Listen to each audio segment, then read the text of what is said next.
I did a very simple one layer card. Here you see I'm folding a 4 1/4 by 11-inch piece of paper, and this is going to serve as our base and card. So now that we have that nice and flat, I've taken a mask that I've created out of copy paper. I just tore a very simple edge, and I made sure to tear it on a rounded edge on the inside so that it had a nice little flow for my corner that I'm going to mask. I'm going to place this down using some dado adhesive, and then once I have the dado on there, I'm going to run my fingers over it just to take a little bit of the tackiness away, and that's going to help prevent it from really pulling up on my paper when I lift it. So I want to have pretty much the same edge right as bottom so that we have some sort of uniformity there. And now I'm going to take the goose from the Wetlands stamp set. I'm going to use the reeds, the goose, and the thinking of you, and I'm going to color this using some Stampin' Write markers. Use any markers that you want. Marvy's got some great markers out there. I'm using a dark brown, which is this, and I'm just going to color in just the goose and the legs. And then the reeds I'm going to color in using an olive marker. And I have the matching stamp sets for the rest of the card as well.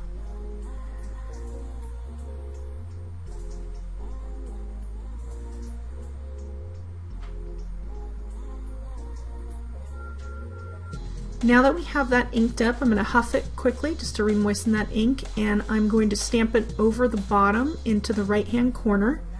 I want to leave a little bit of space over on the right side because I'm going to now bring in a cloudy blue color that I'm going to sponge, and later on I'm going to put some reeds over that.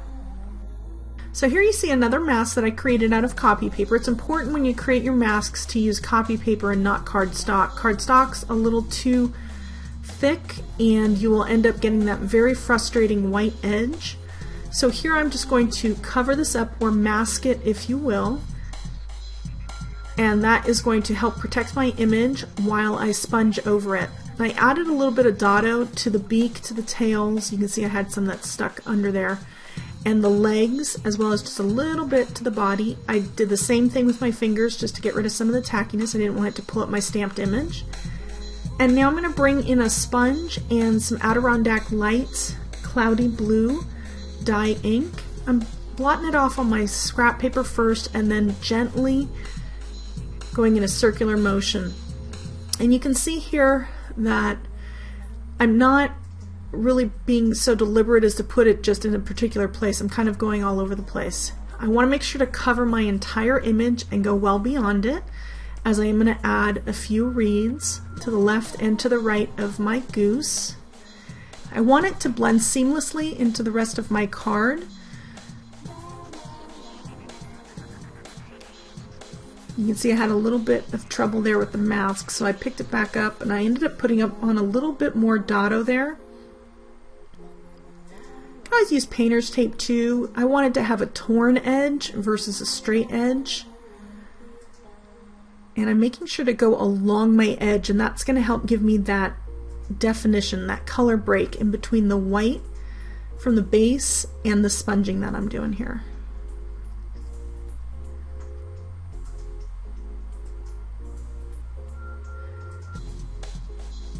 It's hard sometimes when you're using such a light color because it's tough to see, and you might need to lift your mask up just to make sure that you have it exactly the color that you want it to use. You can also use the two-way glue as well.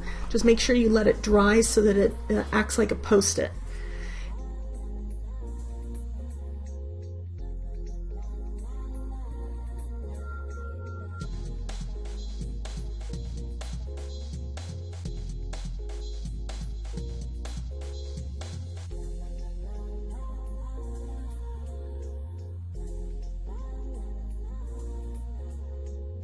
Here I'm adding the reeds, and I've got to remove my mask first because I want it to stamp over my goose.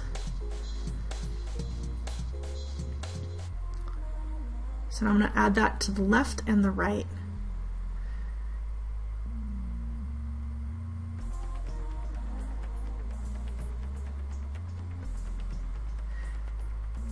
Now we're going to remove our mask and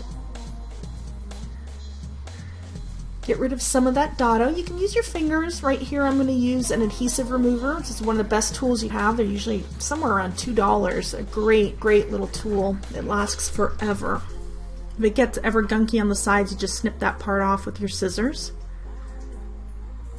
You can see it's got a nice, simple little scene in the corner, blending perfectly into the rest of the card. I'm going to add the sentiment.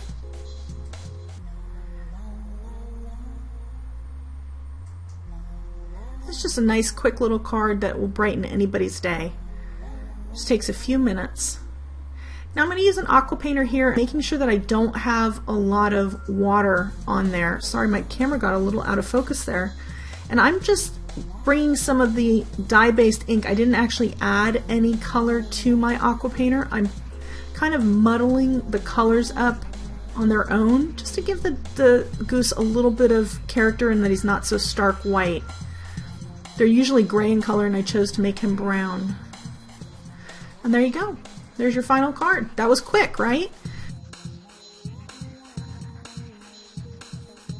Anybody can do this. Now I do have a couple other samples here. I'm going to show you some that I rounded the top corners, and then here's one where I rounded the bottom corners. You can pick and choose whichever look works for you. Hope you enjoyed that project. Thanks a lot for joining me today.